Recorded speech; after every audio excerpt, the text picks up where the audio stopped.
জানেন যে পুরো পৃথিবীতে কেবলমাত্র 20% জল আছে যেটা খাওয়ার মতো আছে, বাকি জল পানীয় যোগ্য নয়।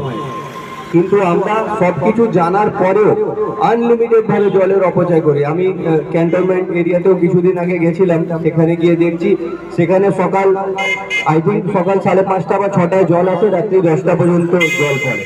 সেই জায়গায় 70 to 80% কলের মধ্যে ট্যাপ ভাঙা আছে, ট্যাপ নেই।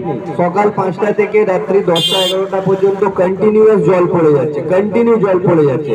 সেই জল কি আপনারা জানেন না হয়তো, কি একটা গঙ্গার জলকে বা একটা ওয়েস্ট ওয়াটারকে খাবার মতো পানীয় জল বানাতে গেলে কতটা প্রসেস করতে হয়, সেই সব না জেনে মানুষ জলকে অন্ধভাবে অপচয় করে যাচ্ছে। তো আমাদের একটা ছোট্ট প্রয়াস, আমরা সকলে মিলে এখানে একটা পথসভার মাধ্যমে লোকেদের বোঝানোর চেষ্টা করছি যতটা সম্ভব আপনারা জল অপচয় কম করুন।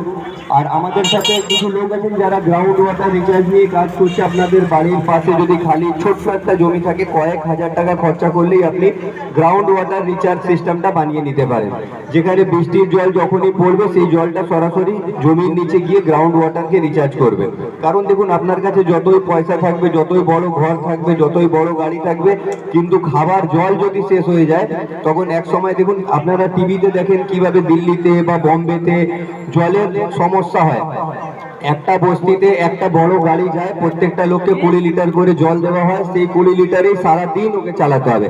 কিন্তু আপনার আইডিয়া নেই, আমরা চান করতে গিয়ে 200 লিটার জল নষ্ট করি।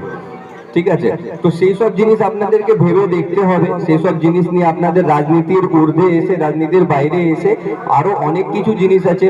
তৃণমূল কি করবে, বিজেপি কি করবে, এগুলো করা আমাদের কাজ না। এগুলোর জন্য অনেক অভিজ্ঞ ব্যক্তিরা আছেন যারা এসব নিয়ে কাজ করছেন। আমরা সাধারণ মানুষ হিসেবে জল অপচয় কিভাবে বন্ধ করতে হবে তার জন্য যদি আমরা সবাই মিলে একত্রিতভাবে কাজ করতে পারি, এটাই আমাদের জন্য কামনা করি। ধন্যবাদ।